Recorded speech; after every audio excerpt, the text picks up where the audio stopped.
सबसे पहले सभी को नमो बुद्धाय, जय भीम।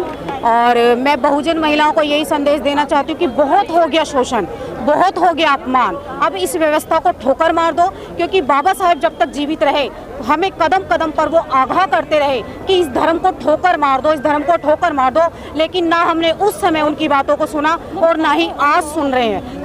तो भुगत हम खुद ही रहे हैं। बाबा साहेब ने देखिए इस दुनिया से जाने से पहले 25 नवंबर 1956 को बनारस हिंदू यूनिवर्सिटी में भी कहा था, यदि तुम्हें संविधान चाहिए तो तुम्हें हिंदू धर्म शास्त्रों को नष्ट करना ही होगा। बाबा साहेब ने कहा था कि हिंदू धर्म शास्त्रों को डायनामाइट से उड़ा दो। फिर हम क्यों बाबा साहेब की बातों को नहीं मान रहे? हम क्यों अपमान और शोषण सहते हुए आ रहे हैं? हमको शर्म आनी चाहिए कि एक मसीहा इस धरती पर पैदा हुआ और हजारों साल की गुलामी से हमको आज़ादी उन्होंने दिला दी। लेकिन ऐसी मसीहा के त्याग, बलिदान और कुर्बानियों को हम पहचान नहीं रहे। बाबा साहब डॉक्टर अम्बेडकर ने इस देश की महिलाओं के लिए सबसे ज़्यादा काम किया और मुझे कहीं भी कहने में ये दुख नहीं होता कि सबसे ज़्यादा धोखा देने का जो काम कर रही हैं वो इस भारत देश की महिलाएं कर रही हैं। अंधविश्वास और पाखंडवाद, धोखा वो ऐसे दे रही हैं क्योंकि बाबा साहब ने हमें तथागत बुद्ध का मार्ग दिखाया, लेकिन हम उस रास्ते पर नहीं चल रहे हैं। हम अंधविश्वास और पाखंडवाद को मजबूत कर रहे हैं, हम उस व्यवस्था को मजबूत कर रहे हैं जिस व्यवस्था में रहकर हमारा शोषण हुआ और आज तक उस व्यवस्था में हमें सम्मान और स्वाभिमान नहीं मिला, क्योंकि 22 प्रतिज्ञाएं कोई पहली बार नहीं ली गई। बाबा साहब डॉक्टर अम्बेडकर ने 14 अक्टूबर 1956 को 22 प्रतिज्ञाएं ली, तब इनकी भावनाएं आहत क्यों नहीं हुई? तब बाबा साहेब से किसी ने कोई क्वेश्चन क्यों नहीं किया कि आप ये प्रतिज्ञाएं क्यों ले रहे हैं? आखिर ये प्रतिज्ञाएं तो सिर्फ दोहराई गई हैं और ये हर साल दोहराई जाती हैं। हमारे अगर गाजियाबाद की बात करें तो हम लोग भी, हमारे समाज की जो महिलाएं हैं, जब भी वो बौद्ध धर्म ग्रहण करते हैं तो वो 22 प्रतिज्ञाएं ऑटोमेटिकली वो खुद अपनाती हैं और उस 22 प्रतिज्ञाओं पर चलने का प्रयास कर रही है।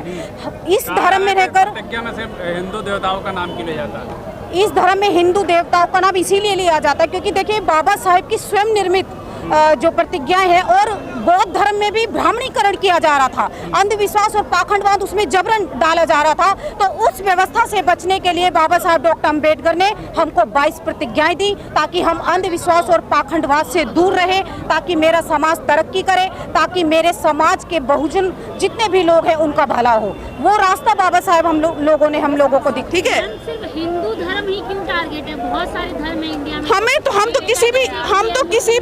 हम किसी भी धर्म को टारगेट नहीं कर रहे। नहीं, हमने किसी भी धर्म को टारगेट नहीं कर रहे। हम मनुवादी व्यवस्था से परेशान हैं और उसको छोड़ना चाहते हैं। जी, हिंदू धर्म के भावनाओं का आहत पहुंचा रहे देवी देवताओं के। हाँ, तो ये कैसे आहत पहुंचाने वाली बात होगी? क्योंकि संविधान जो है सबको बराबरी का हक देता है और संविधान के अकॉर्डिंग हम लोग बात करते हैं। और सबसे बड़ी बात है कि संविधान में हमको बराबरी का अधिकार दिया है, हमको किसी भी धर्म को मानने का अधिकार दिया है, हमको बोलने की अभिव्यक्ति दी है। ये हमारे फंडामेंटल राइट्स है, तो हम उनको फॉलो करेंगे। तो सामने वाले की भावनाओं को कैसे ठेस पहुंचती है ये हमें नहीं मालूम। क्या तो वो हम नहीं पूछ रहे, क्योंकि हम पहले से ही बौद्धिस्ट थे, हमें नहीं पता था अपना इतिहास। अब हम जान गए हैं और हमने अपने घर में वापसी कर लिया है कि तरह तरह के अंधविश्वास, पाखंडवाद महिलाओं को परोस रहे हैं और उसी अंधविश्वास पाखंडवाद को मान रही हैं। उनको लगता है कि उनके पति की लंबी उम्र हो जाएगी। अरे मैंने कितनी लोगों को ऐसा देखा है कि जिन्होंने व्रत किया है और उनके पति की उसी दिन डेथ हो गई। तो ये जो करवा चौथ का त्योहार है वो सिर्फ और सिर्फ महिलाओं को गुलाम बनाने का एक षड्यंत्र है, इसके अलावा और कुछ भी नहीं। आस्था है ना महिलाओं की, महिलाओं की आस्था इसलिए है क्योंकि महिला जागरूक नहीं है, वो जानती नहीं है। पढ़ लिख तो ली, लेकिन उनको अभी महापुरुषों का ज्ञान नहीं मालूम, अपना इतिहास नहीं मालूम कि जिन देवी देवताओं ने उनको मतलब सोचो, मनुवादी लोगों ने ना उनको पैर की जूती बनाकर रखा, लेकिन वो लोग ये नहीं समझ पा रही कि जिन लोगों की वजह से हम गुलाम बने हैं आज भी वो उसी व्यवस्था को फॉलो कर रही है, उसी व्यवस्था को मान रही है, क्योंकि वो अपना इतिहास नहीं जानती।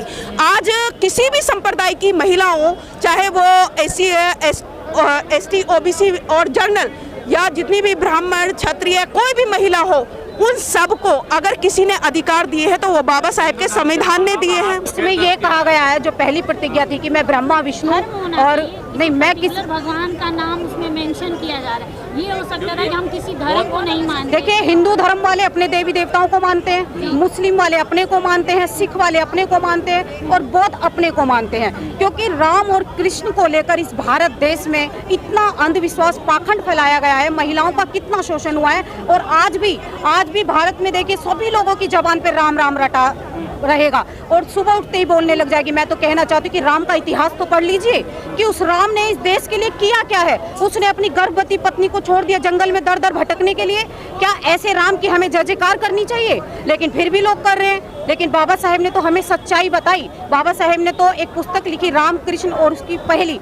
उस पुस्तक को अगर आप पढ़ोगे तो उसमें राम की सच्चाई ऑटोमेटिकली आपको पता चल जाएगी कि एक नंबर का, अगर मैं कहूँगी तो फिर बहुत बड़ा बवाल हो जाएगा। की जरूरत है, पढ़ने की जरूरत है। नहीं, राम कृष्ण एक पहेली, आप उस पुस्तक को पढ़िए। मैं आपको नाम बता रही हूँ, राम कृष्ण एक पहेली, आप उसे पढ़िए। उस धर्म के किसी भी संगठन ने उनको जो है प्रेरित नहीं किया कि आप जो है ज्ञापन दो। बौद्ध धर्म के किसी संगठन ने नहीं किया। वो उनकी मर्जी है, वो उनकी अपनी राय है और इसीलिए उन्होंने ज्ञापन दिया है। उनको जैसा अच्छा लगेगा वो वैसा करेंगे, क्योंकि उन्होंने कहा था कि मैं बाबा साहेब को धोखा नहीं दूंगा। अगर वो बाबा साहेब की वजह से मंत्री बने हैं तो वो बाबा साहेब का एहसान भी मानेंगे। आज लोग पार्लियामेंट में बैठे हैं लेकिन बाबा साहेब का आरक्षण लेकर सरकारी नौकरियों में पहुंच गए, संसद में पहुंच गए, लेकिन क्या कर रहे हैं? सिर्फ तलवे चाटने का काम कर रहे हैं। जब बहुजन समाज की बहन बेटी के साथ बलात्कार होता है, जब मटका छूने पर हमारे बच्चे को मार दिया जाता है, मुंह नहीं खोलते, मुंह पे टेप लगाकर बैठ जाते हैं। और एक ऐसे मंत्री जो समाज की आवाज़ उठा रहे हैं, उनके पीछे हाथ धोकर ये मनुवादी लोग पड़े हैं। तो मैं